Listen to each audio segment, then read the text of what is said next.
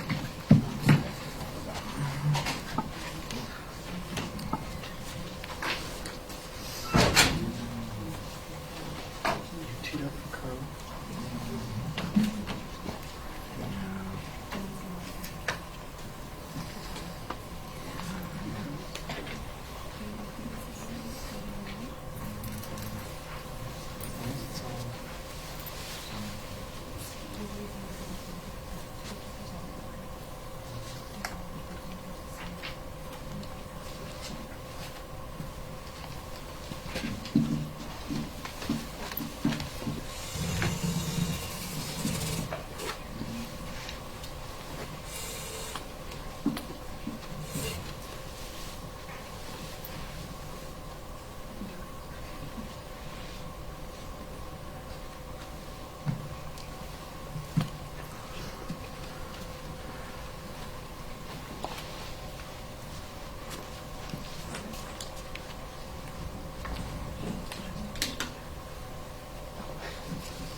Okay, please be seated, everybody.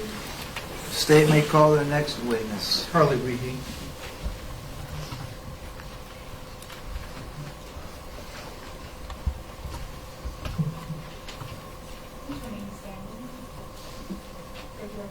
Do you solemnly swear and or affirm that the testimony you should give in this case now before this court should be the truth and whole truth and nothing but the truth? Yes. Please be seated.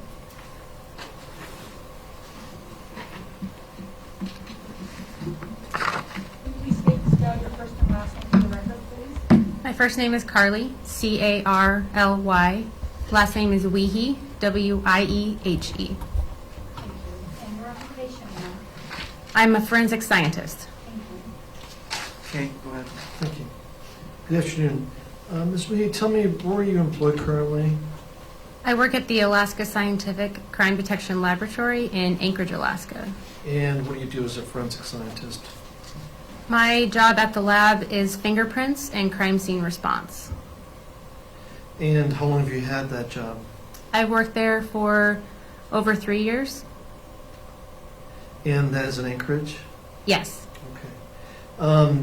Tell me a little bit about your education and training. I have a bachelor's in natural science from the University of Alaska Anchorage. I also have 2 associate's degrees, one from University of Alaska Fairbanks and another from the University of Alaska Anchorage. And I want to focus more on the crime scene documentation, investigation with you. Is that all right? And then we'll talk about a couple of other things. But primarily I want to turn your attention to mile 7.3 of the Connecticut River Road and the date of December 2nd, 2016. Did you go to that location? Yes, I did. And was it during the evening hours of December 2nd, Yes. 2016? Yes. And do you remember about what time you got there? I believe I got there after 5 p.m., 5:45 p.m., somewhere around there. And did you have any colleagues with you from the crime lab? Yes, I did. I had 2 colleagues. And who were those people? I had Jamie Nading and also Martin Orlowitz. And is Jamie Nading also a forensic scientist? Yes, she is. And the other person? Martin Orlowitz, he was in training at that time. And does he work at the lab still? Yes, he does. And what is he? He is also a forensic scientist now. Now, what type of equipment or did you bring with you to this particular scene? I brought my camera bag, a computer bag, and then my crime scene processing bag. And how big is the last thing? I believe it's anywhere from 75 to 95 pounds. And did you come in a special vehicle, or is it just one of the vehicles you have at the crime lab? Tell us a little bit about that. We have a vehicle at the crime lab that my 2 coworkers actually came and picked me up in to go to the scene. All right. And let me ask you about what your goals were when you got there. Obviously, you were called by the Alaska State Troopers, right? Yes. And were you informed that this was a homicide scene? Yes. And what were you going to do when you got there? What was the purpose for you being there? My purpose specifically was crime scene photography and evidence collection and documentation. And let's talk about the photography aspect. Have you been trained on photography? Yes, I have. At the lab or outside the lab, or what can you tell us about that? At the lab, the crime scene processing is about a year-long training. A significant portion of that is crime scene photography. And the equipment you have to do the photography, is it pretty good stuff? Yes, it is. Like what did you have? What kind of camera did you have on that day?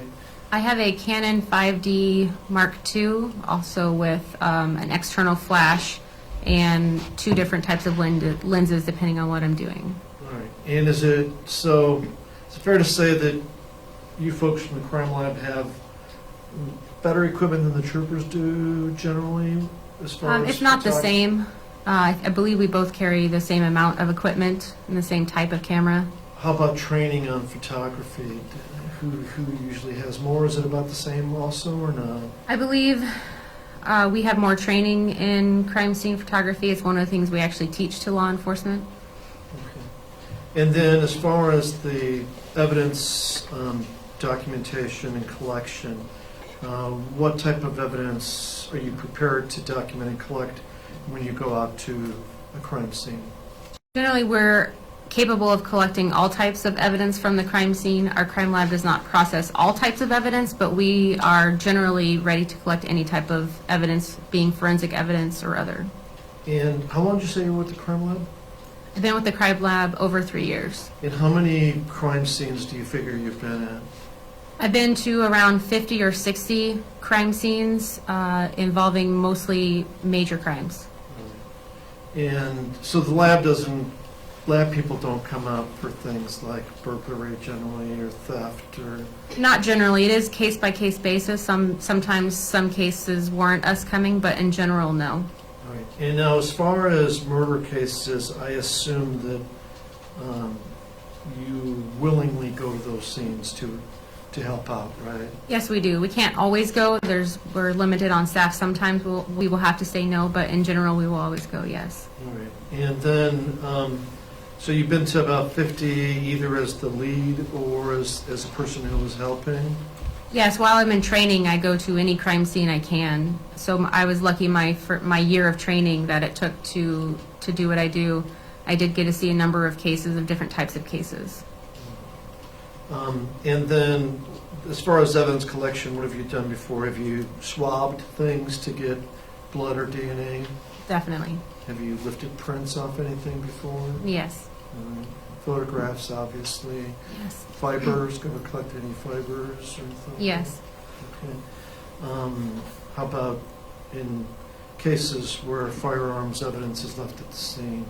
What type of evidence have you collected in the past? I've collected evidence from arson evidence, firearms, documentation of bullet defects, possible bullet defects. We do a lot of chemical enhancement, searching for trace blood or enhancing blood we can see.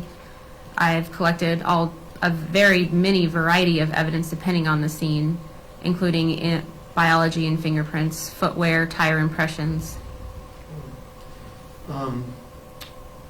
And does your job take you to court on occasion to have to testify? Yes, it does. And how many times have you testified? I've testified 4 times. And you go to different parts of the state? Have you gone to different parts of the state yet? Yes, I have. All right. Your Honor, I would move to qualify Ms. Weehee as an expert in crime scene documentation, investigation, and evidence collection. No objection. Okay, so certified. Thank you, Your Honor. Now let's talk about, again, back to December 2nd, 2016. I don't know if you would recognize State's Exhibit number 13. I really didn't show that to you in the meeting, but does that ring a bell to you or not? Somewhat. I think the parking lot area seems to be about the same size, but other than that, it was very dark and snowing when I was there. All right. The main reason I was walking this way was to make sure we had this, the calendar, number 125. Let me turn your attention to number 125, December 2nd, that's 2016, would have been a Friday. Is that accurate? Yes. Okay. And you said you got there about what time? I believe about 5:45 p.m. And did you photograph first? First, we'll take a general walk of the scene or a briefing by any investigators at the scene to know what we should be getting ready. And then generally we start with photography. And were troopers there, trooper investigators there? Yes. Was it dark by the time you got there? Yes, it was. And obviously this is winter time. Was there snow on the ground? Yes, there was. And how did you make your way to the scene? Somebody lead you there, or was it marked? Tell us about that in general. It was marked. It was very snowy at the time and very dark. I don't think if it wasn't marked, I don't know if I would have found it. And now, what I want to do is, I want to run through some photos with you, and basically these are exhibits 50 through 70. Some have already been admitted through Sergeant Leggs, and others are proposed exhibits, but I'm just going to go in order and I'll kind of put on the record which ones have been admitted thus far. So just so you know, 50, 51, 54, 55, 56 were admitted by the preceding witness. But I want to go through those with you. So let's turn our attention first to State's Exhibit number 50. This is one that's already been admitted, and then we'll go from 50 to 70 in that order. Now, does that look familiar to you? Yes, it does. Okay, and what does that appear to be? It looks like the entrance we went in down this trail to the scene. Now, let me turn your attention to the next one, number 51. This has been admitted likewise. Does this look familiar to you? Yes, it was very heavily wooded with a narrow trail to walk down. All right, and does 51 give a person an appreciation for the thickness of the woods and the terrain in that area? Yes, I believe so. And now let's go to State's proposed exhibit number 52. What do we see in 52? It seems to be a path with some type of tape lining the way. And does that appear to you the way it was marked when it led you to the final scene? I know there was some tape like this and also some crime scene barrier tape also. And, some of that on the screen, sometimes it's hard to see, but Oh yeah, I see it down there. you see it now? Yeah. Okay.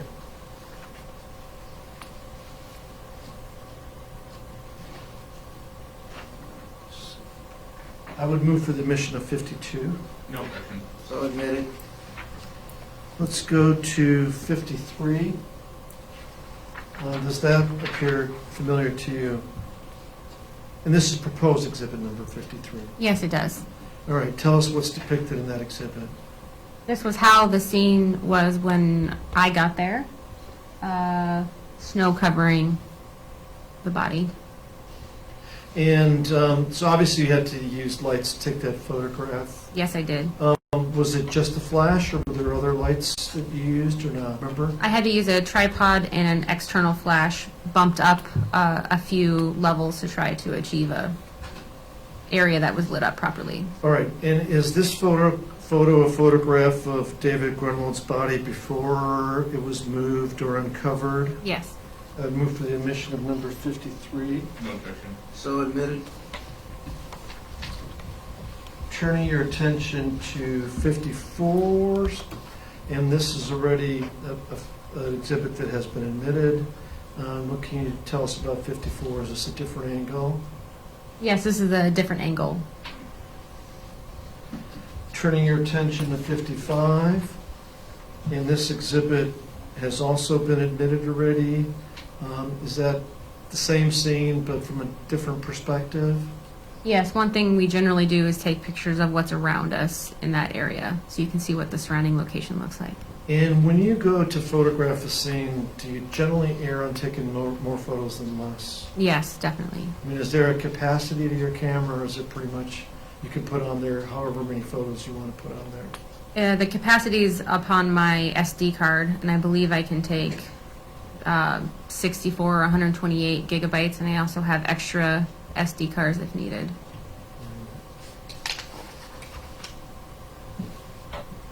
And turning your attention now to 56. What can you tell us about 56? It looks like a close-up photo, closer up than the first one of an overall of the body before it was the snow was removed. All right, and that one's been admitted through a previous witness. So now let me go into the ones that have not been admitted one by one. State's proposed exhibit number 57.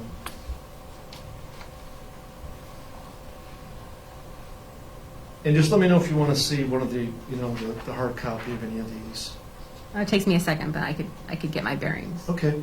Yeah, You need to it's a tilt slightly that different towards you a angle. little bit, or not? No? Okay, what's depicted in that photograph? This is a picture of the body from a slightly different angle before snow was removed. And move for the admission of 57. No objection. So admitted. Let's go to 58. And these will be a little bit different. Turning your attention to number 58, what can you tell us about this? What was done before this photograph was taken? This is where we took careful to take a snow layer off the top of the body without disturbing any evidence or the body itself. And is that the way the body appeared once you did that? Yes. Move for the admission of 58. No objection. So admitted. Turning your attention to state's proposed exhibit number 59. Is that from a different angle? Yes, generally we'll take pictures from each angle of a body to make sure we can see what's on each side. And is that the way you remember as far as the clothes and the slippers and David having Yes. the socks on? Yes. And the pants, were those blue jeans? Yes, I believed they looked like they were. And the top, what color was the top? Was it reddish or orange, or what can you It was tell some us? type of red or orange, maybe more orange looking sweatshirt. I'll admit the number 59. Move to admit it. No objection. So admitted. Now, obviously, when the snow was brushed off, it was very apparent that this was a human body. Yes. Let's go to number 60. Tell us what's depicted on number 60. This is a picture trying to get a picture head on the face of the body as it was when we got there. And as far as the outdoor crime scene versus an indoor crime scene, is there anything more challenging about an outdoor crime scene or one where we have these kind of conditions or not? Generally, outside is a little harder. The environment can cover up the body. There's also rodents and things like that out there that sometimes will disturb the body. I will move to admit number 60. So admitted. Turning your attention to number 61, what's depicted there? This is a picture closer up of his waistband area. Move to admit number 61. So admitted. Turning your attention to number 62. This is a picture from the side of his upper portion of his body. And as far as the positioning of the hands, the left hand kind of over the stomach and the right hand up, is that the way the hands were when you uncovered the snow? Yes. Move for the admission of 62. So admitted. Turning your attention to number 63. Tell us what's depicted in that photograph. This is a close-up picture of the mid part of the body as it was after the snow was removed. Move to admit number 63. So admitted. Turning your attention to 64, proposed. This is a picture of the feet, the bottom of the feet. That's something in our standard operating procedure we try to do at each scene. And from what you remember, after the snow was removed, the slippers were already sitting away, a little bit away from the feet? Yes, they were. Okay, thank you. Move for the admission of 64. So admitted. And then turning your attention to state's proposed exhibit number 65, tell us what is in this photograph. Generally, at some point when we roll the body to one side or the other, we try to get a picture underneath the body to see if how it looks on the bottom part of the body, also if there's anything that you might see from underneath it. And then eventually, the body was taken by the medical examiner's office? Yes. Were you still there when they? Yes. Okay, you were. Was it difficult to remove the body from the ground? Yes, it was. Because of what? It was frozen to the ground. And had there have to be force used to remove the body from the ground? We try not to use force the best we can. It took the investigators a while to try to remove the body from the ground without disturbing it. Move for the admission of number 65. So admitted. Turning your attention to proposed exhibit number 66, what is in this photograph? This was a defect that we saw on the skull that we documented before the body was removed. Obviously you knew this was a murder case. Did you feel it was important to document that at the scene? Generally, we try to always get pictures of any injuries or something out of the norm that we will see on a body. Now, let me ask you, when you're at a scene like this, could there also be some injuries that aren't visible or aren't apparent due to snow or whatever other conditions you encounter? Yes, there have been post-crime scene, I have found, been told of injuries or things that I did not see at scene. And do you know who it was that noticed that there was that defect in David's head? Do you remember if it was you that noticed it, or Jamie Nading, or one of the investigators? I believe it was one of the investigators. Move for the admission of number 66. So admitted. Turning your attention to state's proposed exhibit number 67, tell us what's going on in that photograph. This is a picture of placard 58.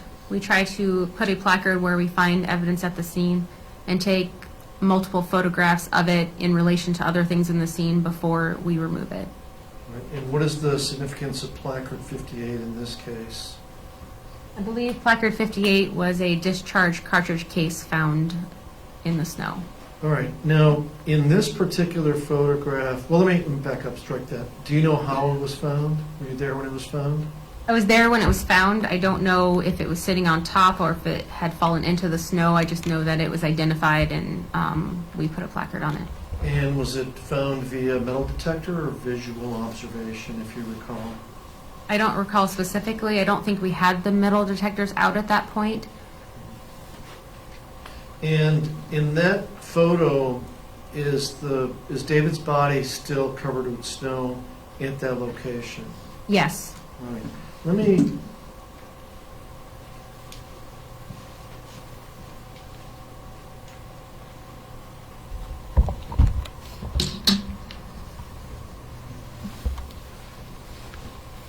On exhibit number 67, which I'll move to admit, Judge, at this point. Thank you. Referring to 67, can you use the yardstick just to show the jury where David's body is in relation to placard number 58? Yes. If you look closer, you can see what looks like legs right here and feet coming up right here. And then the placard is a couple of feet down here, kind of right along the path that we had walked to get there. And is that Investigator Long in that photograph? Yes, it is. Thank you. Turning your attention to State's proposed exhibit number 68. Tell us about this photograph. This is a photograph of number 58, the discharge cartridge case that was found near the feet of the deceased. Move for the admission of number 68. So admitted.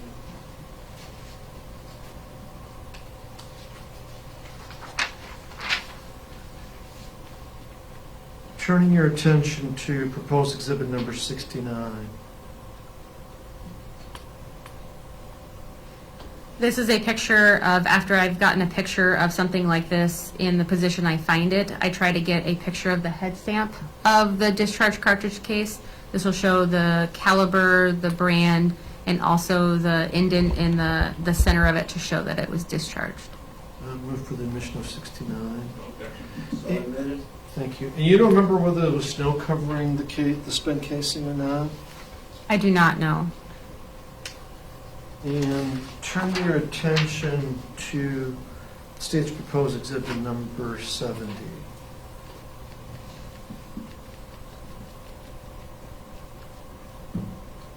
This is a picture after the body had been removed.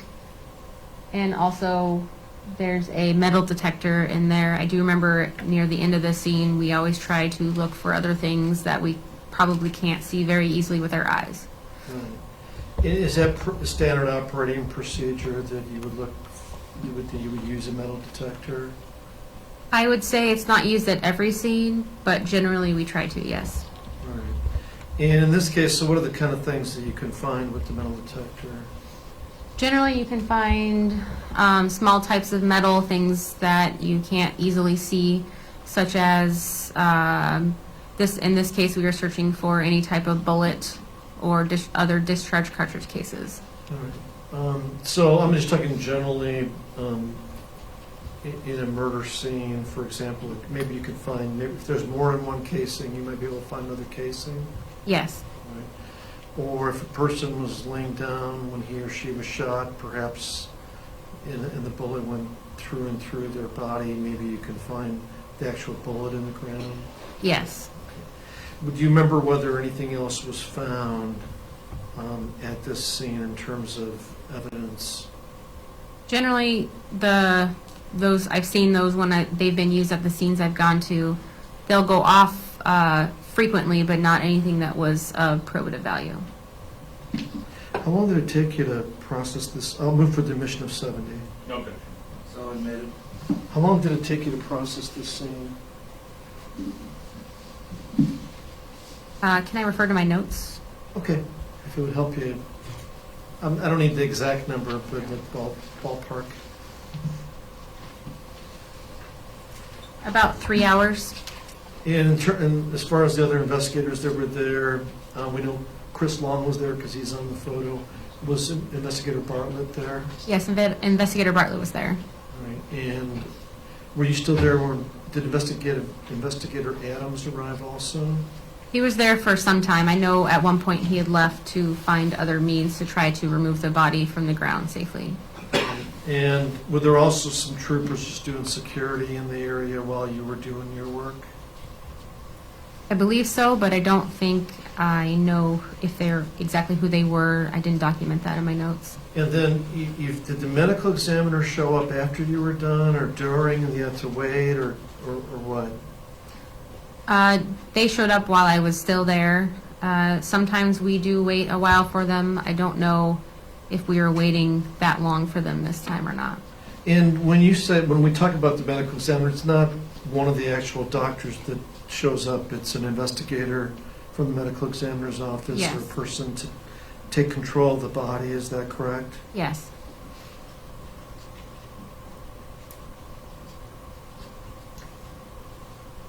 All right. So in addition, so make sure I have everything about this scene. Photography, Yes.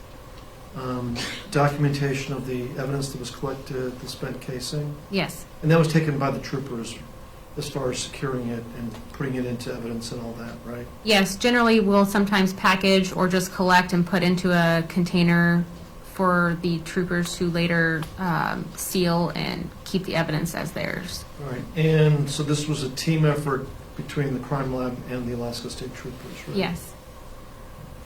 And anything else that we've missed about this particular scene?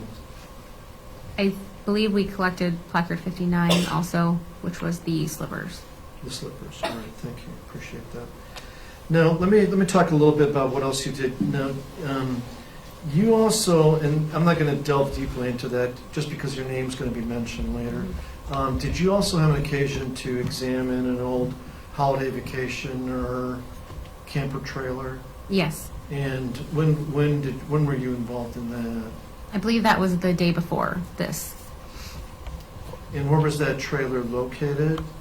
That trailer was located in Palmer at the MTR, Matanuska Towing and Recovery.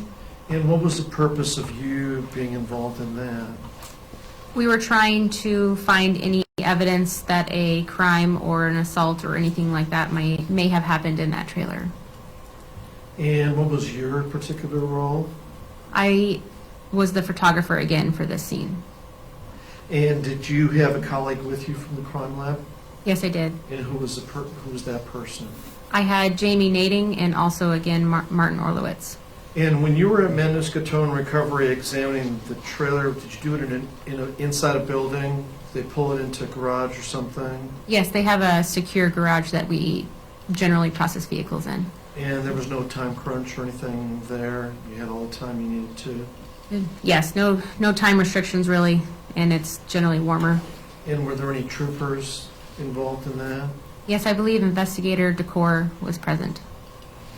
And when I met with you and Ms. Nading, we agreed that she would cover the trailer part during this trial, is that correct? Yes. All right.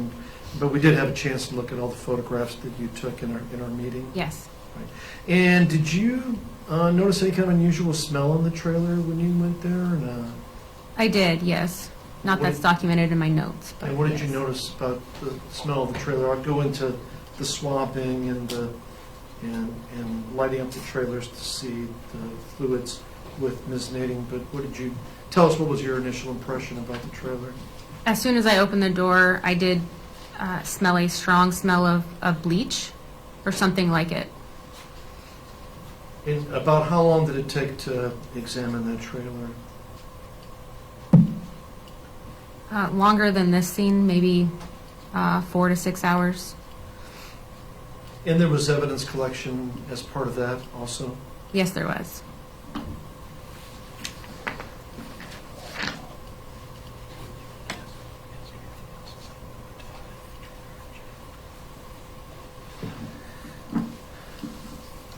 Those are the questions I had. Thank you very much.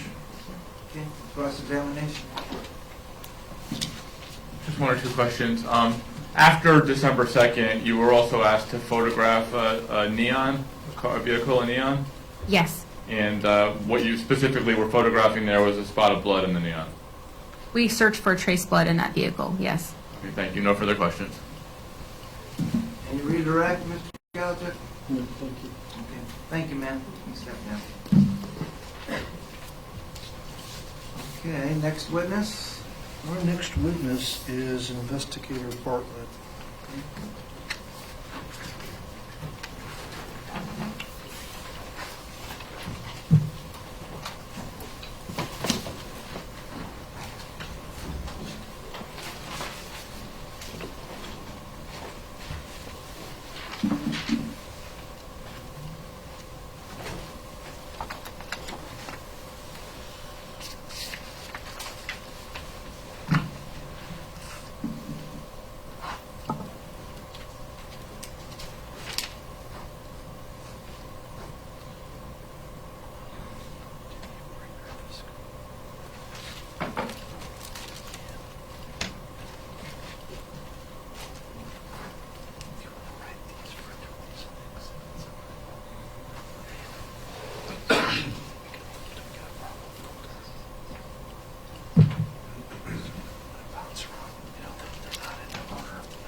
I do. Please be seated. Will you please state and spell your first and last name for the record? Scott Bartlett, SCOTT, BARTLETT. And your occupation, sir. I'm an Alaska State Trooper. Thank you so much. Go ahead, Mr. Galicek. Thank you, and good afternoon. First of all, how long have you been a state trooper? 11 years. And what have you done during those 11 years as far as assignments? I started out in Palmer Patrol. I did that for just over 2 years. I switched over to Palmer ABI Major Crimes, the Alaska Bureau of Investigations.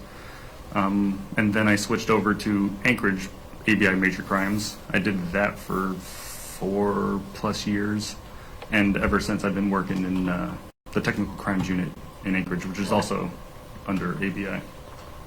December 2nd, 2016, were you at mile 7.8 Connect River Road in the Butte I was, at about 5:45 in the evening? correct. And that day, which section were you employed in that day? I was in the Technical Crimes Unit. And what is this? Describe for the jury what that is. It's essentially the State Troopers Cyber Crimes Unit. We deal with all of the crimes that occur over the internet, as well as examine computers and cell phones. And how did it come about that you responded to Connect River Road? I was called by my lieutenant and asked to go help out in retrieving what they believed to be David Grunwald. And so when you drove out from Anchorage, Correct. and when you drove out there, did you envision what your role was going to be, or were you just prepared to do anything that was necessary at the crime scene? It was just whatever we needed to do at the scene. I knew, number one, we were going to be recovering a body, and if it, depending on what we found, we'd also probably be looking for shell casings or other evidence that could be laying around. And when I imagine there were some trooper vehicles parked at the pullout, so you knew where to go, right? Correct. I believe I spoke with Sergeant Nelson. He had already been out on the scene for a while. He was parked in the parking lot when I arrived. And did you take the oak line, by the mountains? I to did. get there, since you're coming from Anchorage? Correct, I did. So no problems finding the general area? No, none at all. And then were you met by somebody, or did you just follow the footprints, or what happened there? Sergeant Nelson was in the parking lot in his vehicle when I arrived, and I can't remember if the other investigators arrived before me, but it was all around the same time we all showed up. And I imagine that when you go out to an outdoor crime scene, you're not dressed like you are today, right? No, I believe I had snow pants and a jacket and snow boots on. And then eventually, did you make your way to where David's body was located? Correct. And who else was there in that area? Do you recall? I do. Investigator Christopher Long and Investigator Andy Adams were also there. They responded with me, and Sergeant Nelson took us all back and showed us where the body was. Right. And indeed, you saw the body, is that correct? That is correct, yes. And at that point, was there still snow on the body, or was the snow removed? No, there was still snow on the body, so we didn't know who the body was at that point. I would say maybe 3 inches of snow. And were the lab forensic scientists there at that point, or not? No, not at that point. They showed up after, we observed the body. We went back out to go retrieve our gear, and at that point they had arrived. And how much fresh snow would you say there was at the scene? There was about 3 or 4 inches. And I understand that there were some metal detectors employed, correct? Correct. I brought a metal detector, and I believe Investigator Long also brought a metal detector with him.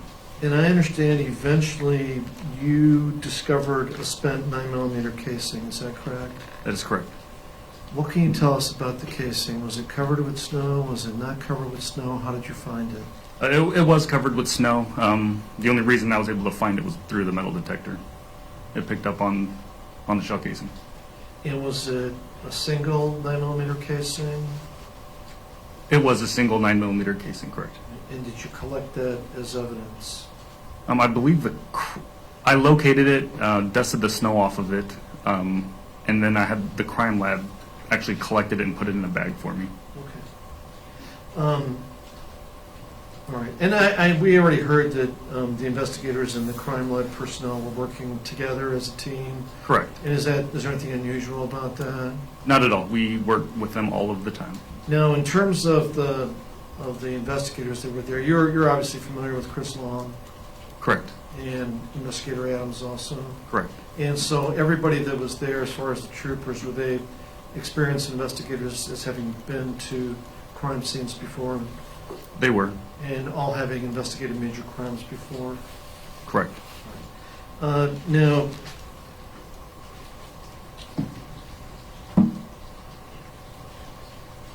I'm going to show you State's Proposed Exhibit number 2, and this is the spent 9mm casing that was recovered, that we retrieved from evidence. And I would move for its submission. I don't think. No objection. So admitted, number 2. So when you collected it, did you make note of what caliber it was? Correct. It's a 9mm Luger shell casing. And did you find any other casings or not? We did not. So it sounds like, did you do some metal detecting before David's body was moved? And then also some after David's body was moved? Correct. I believe I located the shell casing, this shell casing, prior to moving David's body. Right. And then after we had removed the body, we searched some more, specifically underneath his body and the immediate area. All right. And did you find anything else as far as metal objects? We did not. Do you remember who was it that uncovered David's body as far as taking the snow off David's body? It was a group effort. I assisted in that. We used these dusters that the crime lab had. They were brand new. We took them out of the package and we dusted the snow off. All right. And then eventually, did you note what David was wearing I did. It was, yeah, I did. Okay, describe what he was wearing as far as what you remember. He had a hoodie on and some blue jeans. There were some slippers that we located, some brown, I believe, REI slippers that were not actually on his feet, but they were just, I'd say, a foot away below his feet. And did you notice whether there was any blood on his body? There was blood on his clothing, his body, and on those slippers as well. And then obviously, it was a necessity to remove his body from the scene, correct? Correct. And was it a situation where care was to be used, but it was difficult? How would you describe it? It was difficult. His body was essentially frozen to the ground, and we weren't able to lift him up just as he was. We had to dig up the earth from underneath him as best we could and just try to pry him free. I eventually had to take a long crowbar and place it underneath his body and pull up, and just to crack his body from the ice and ground. And then, did you stay there throughout, like when photographs were taken of the scene, right? Correct, I was there. And then the metal detecting, and were you there when the medical examiner's crew came out to take custody of David's body? Yes, I was there. And when did you clear the scene? I'm referring to my report. If it would help to refresh your recollection as to when you left. It would. It was about 2100 hours, or 9 o'clock. And the shell casing, that was eventually submitted to the crime lab, right? Correct. And obviously, a spent casing at the scene of a murder is important evidence, correct? Correct. And at that point, did you know other aspects of the case? For example, did you know that guns had been secured, or did you know anything about that, or did you just figure this is important, so I'm going to preserve it for purposes of submitting it to the crime lab? You know, I don't recall off the top of my head if I knew at that point. But I knew that I needed to submit the firearm, or for the shell casing to be tested. So, and I think I submitted it for fingerprints and DNA. I don't believe I submitted it to be compared with another firearm. Let me grab a couple of exhibits.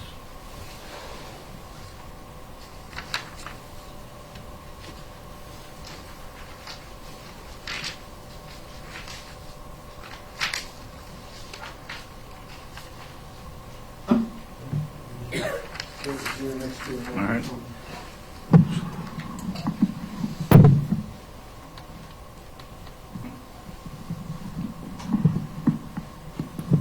This will work better. There we go. Let me I was going to put it on the screen, but to save time, let me just show you exhibit number 67. Does that appear to be the scene we are discussing here? This is correct. And that's Investigator Long? This is Investigator Long holding a metal detector. And the placard 58, is that show where the casing was located that you found? Correct. And then turning your attention to exhibit number 68, is that the shell casing you found? Correct. That is the shell casing that I found. And is that after you dusted the snow off of it? Correct. And then likewise, exhibit number 69, is that also the shell casing? That is. And finally, exhibit number 70. And it's on the screen there for the jury's benefit. I have the physical exhibit here, the actual photograph, copy of the photograph. Does this show the metal detector work being conducted? Correct, it does.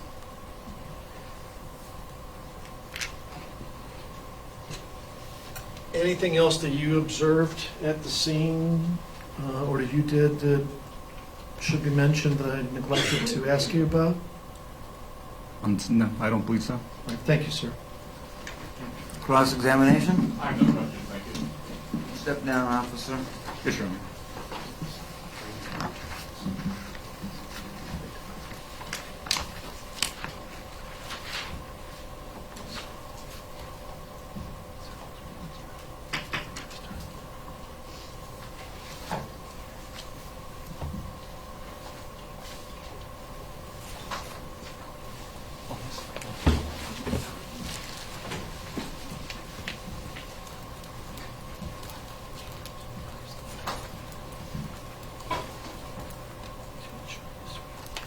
Our next witness is Investigator Adams, and I think he's going to take up the rest of the day. Okay. We are getting him. It's hard for us to predict how long a certain witness is going to be, but there are a number of people waiting. So we're getting him, but I think we also need to change gears on the computer. We just have 5 minutes to change gears on the computer so we have the materials ready for Investigator Adams. Go off record.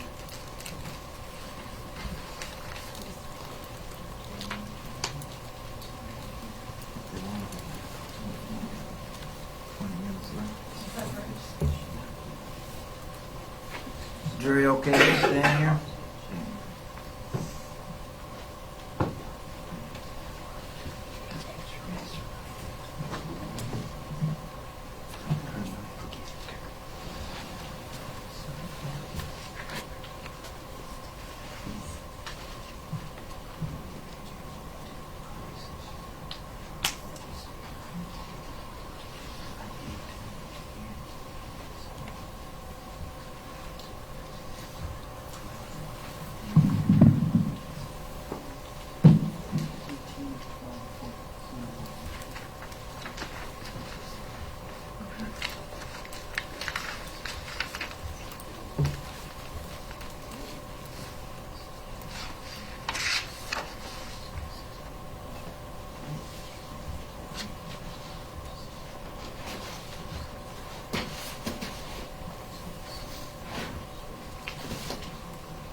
It's going to plug in. It should be. Do you have physical ones in here?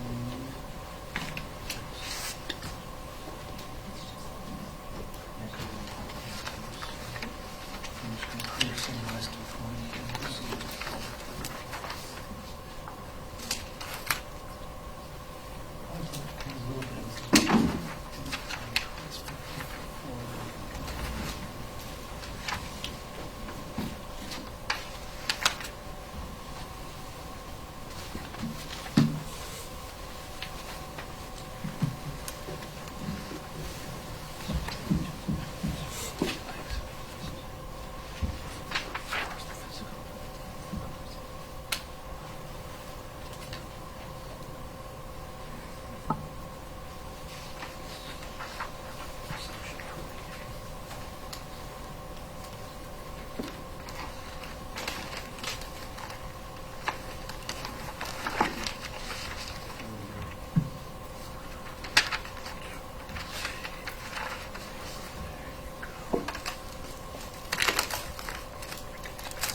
Okay. I think we are ready, Judge. Okay. Do you want to put us on record?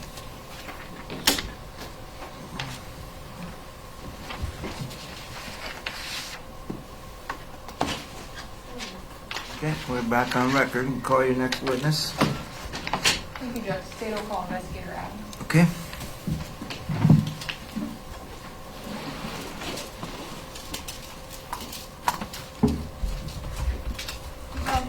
From testimony she gave in this case, now before this case, she recalled treatment of the jury. I do.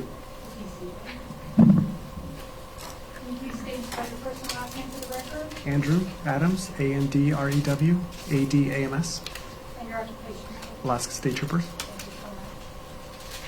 Okay, go ahead, Ms. Howard. Thank you.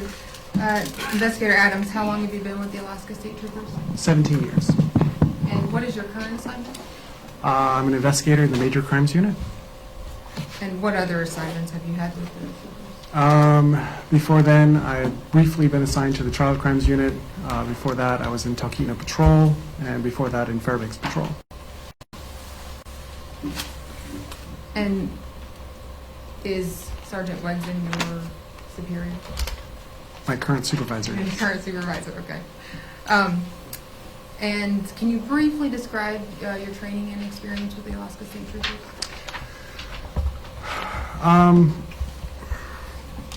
I joined the troopers in 2001, where I went to the ALET 25 Academy. Did field training after that up in Finks. Been to a couple different patrol-related schools, reading, interrogation, interviewing.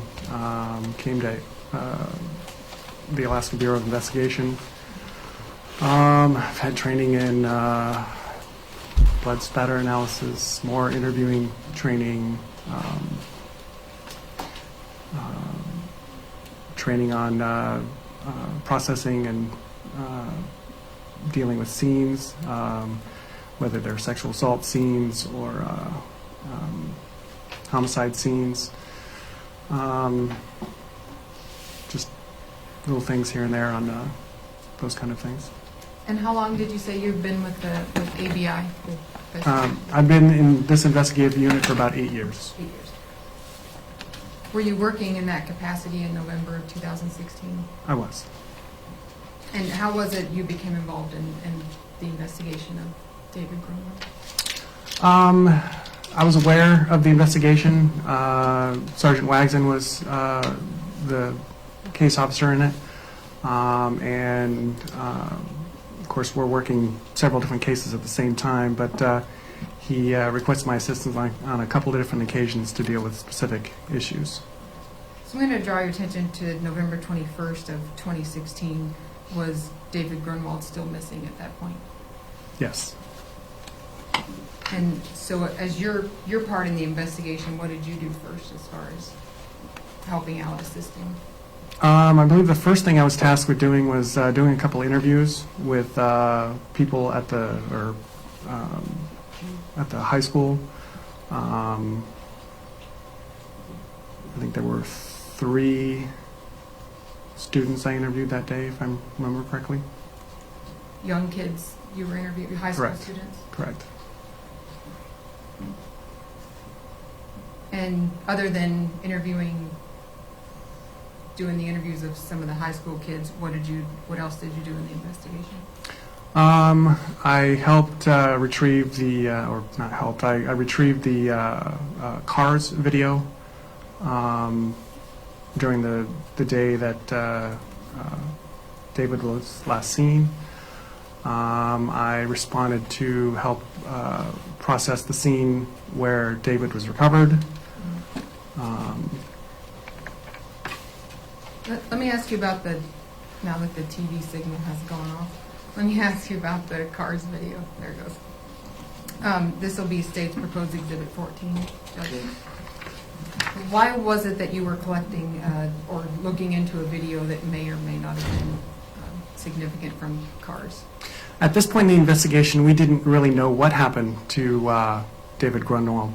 We're still trying to piece together whether he's missing or dead or murder, suicide. We just didn't know. We had some suspicions, but nothing really definitive pointing us in any one direction.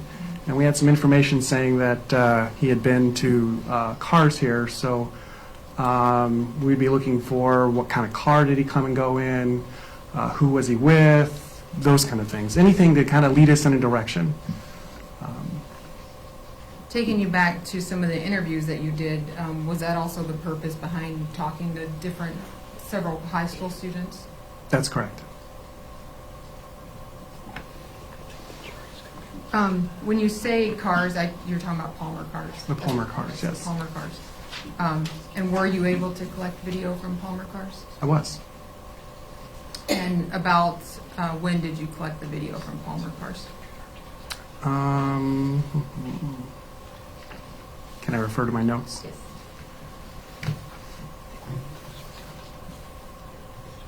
Would have been on the 22nd of November, about 11:54 hours. I went to Palmer Cars. And have you previously viewed the video from Cars? Yes, And when you viewed that video, did you take down notes as far as what you observed in the video? did. Did the video, after viewing it, have any evidentiary value? I believe it did. And what was it you observed in the video? Well, you observe David Grunwald enter Cars with a milk jug, a gallon milk jug in his hand. You see him walk in, head over towards the Starbucks area there. Of course, there's no audio on the video, but he hands the jug over to a lady there who looks like she fills it with some water, hands it back to him, and then he walks out of the store. There were no external cameras, so we couldn't tell what he came and left in, but we got that. So State's Proposed Exhibit 14, you have that in front of you in the laptop there, Correct. and also being portrayed on the TV screen for the record. Correct. Can you just take the jury through that video and note when you observe David Grunwald enter Cars store as far as the time? And Judge, we were thinking that maybe bring the screen up here. I don't know if the jury can Yours see that okay, or? Not really, want it closer? Okay. We can slide that up.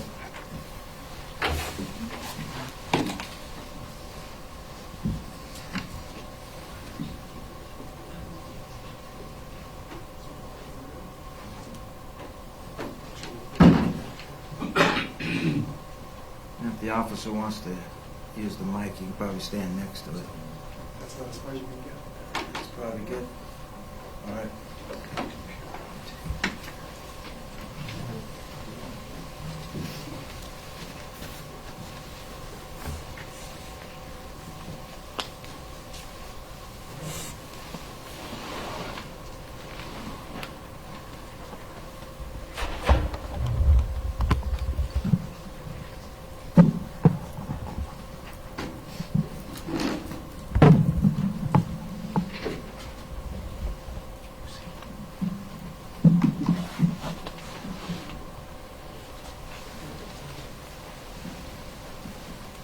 And again, what is the date?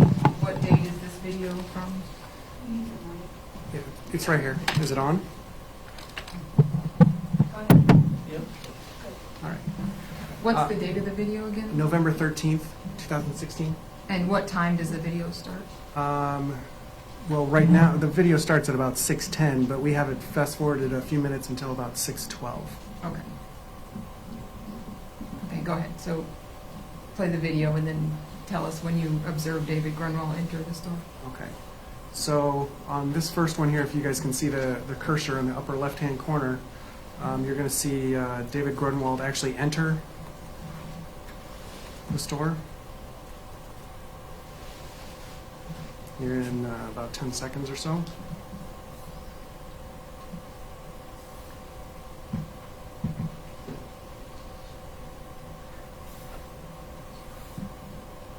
So that's him entering the store right there. And then you see him over here.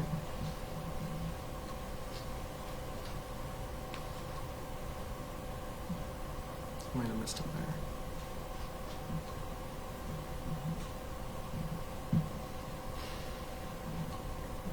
I'm going to back it up just a little bit here. So we're at 6:12:56. So right here in the lower left, down here, you see he's talking to the lady over there. And is that at the Starbucks? That's at the Starbucks. And does he hand the Starbucks employee something? That jug that you saw him walk in with.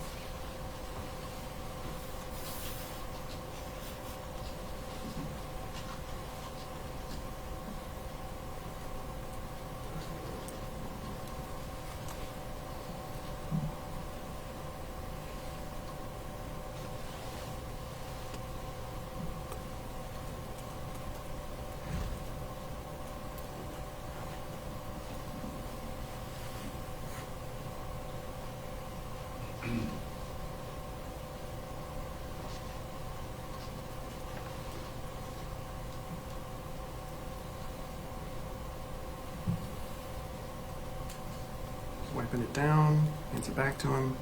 Then you're going to see him in the upper right-hand corner. I'd go over here.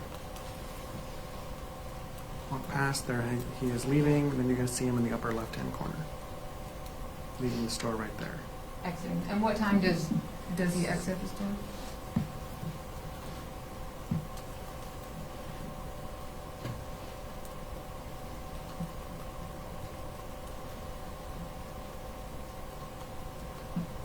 So at about 6:14, approximately, or at about 6:14. And what is David wearing? He's wearing an orange sweatshirt, jeans.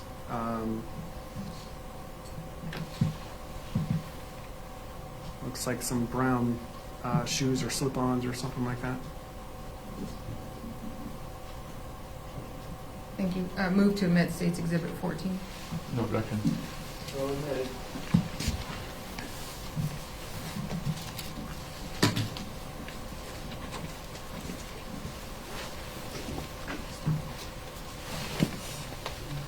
Thank you. Just leave this here for a moment.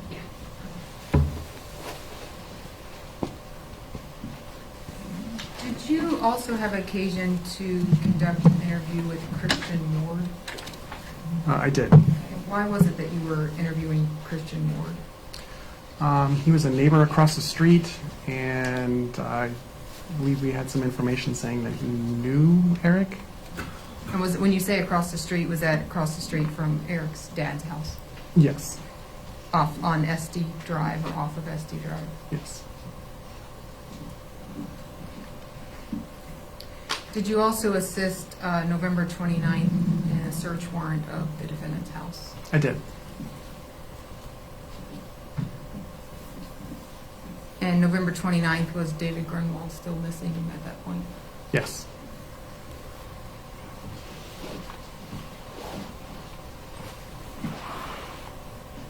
I want to fast forward a little bit to December 2nd. Did you respond to the scene that we've been talking about here this afternoon at 7.3 Mile Connect River Road? I did. About what time did you respond to that scene? Can I refer to my notes to make sure I get the accurate time?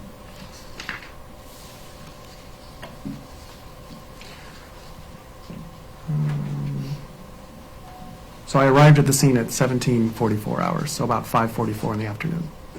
And who was present? Do you recall who was present when you arrived on scene? Sergeant Nelson was present at the scene. And so that early evening night of December 2nd, what did you do that night as far as the scene was concerned? I assisted in processing the scene. I utilized the Faro 3D mapping system, which is an instrument that helps us document the scene in a 3D environment, taking digital photographs and laser precision measurements. Photograph, help recover the body, those kind of things. When you arrived on scene, what did you observe as far as when you say help recover the body? What did you observe? Well, the body was actually down a trail off of Connect River Road. It wasn't a well-used trail. That kind of opened up into a small clearing, and that's where David's body was. He was wearing the same clothing that I saw in the video. His body was frozen, actually frozen to the ground. There was a light layer of snow on his body. I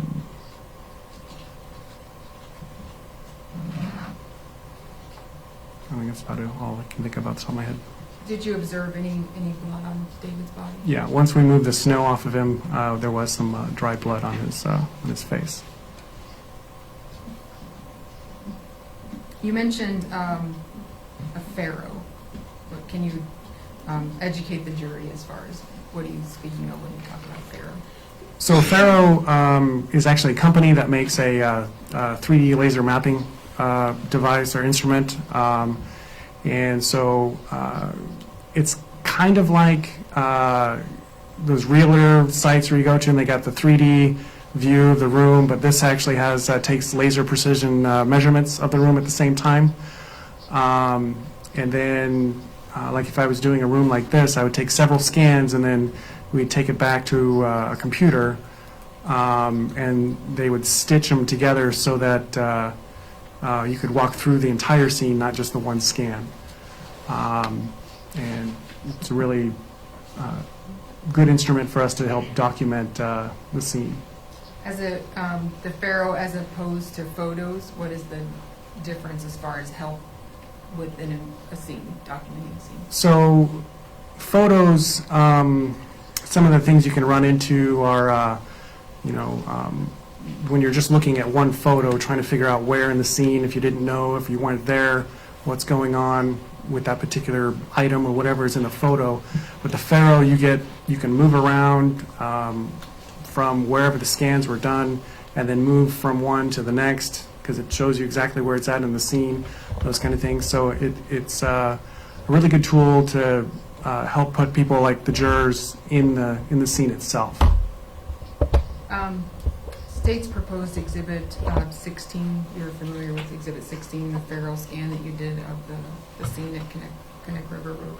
I did the Pharaoh scene, yes, and processed it. Well, I think what I'd like to do is just have you go through the Pharaoh with the jury with the use of the TV and kind of just explain it to them as you process the scene with the Pharaoh. Is that okay? About how long will that be? It'd be longer than a minute. So tomorrow morning, we'll start with that? If the court wants to break down. Yeah, why don't we? We'll start with that tomorrow morning. Okay. We will go off record. The court has freed up his calendar for tomorrow, so Mr. Kalich, I think we can do all day tomorrow. If you guys have somebody in the afternoon, or? Let me get the appropriate phone to What was the court's question again? I said I freed up my docket. I took off the sentencing in the afternoon, and so I think I can go all day tomorrow. We just same schedule as today.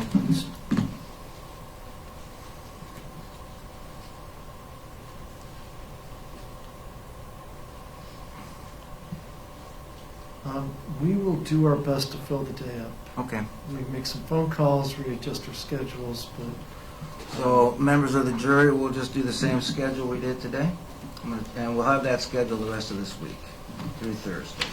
So report at 8:30, start at 9, be done at 4. Okay. Remember, don't talk about the case or anything. Don't watch the news or the radio.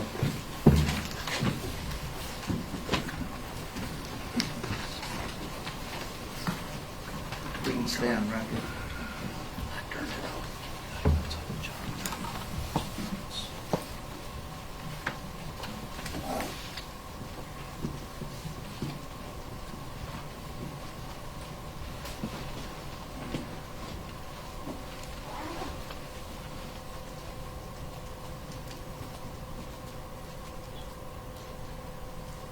Okay, we'll remain on record for a few minutes. I just want to make sure we have all the exhibits that were admitted today that we have to keep, okay?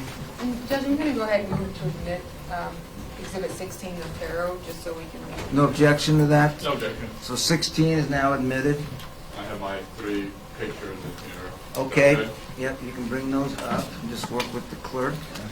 And Judge, I just wanted to say we filed our opposition to the hearsay issue or the request to have Alana Peterson testify about what she overheard Devin Peterson say. I'm giving Mr. Anacone his copy. The court was filed just through the means, but does the court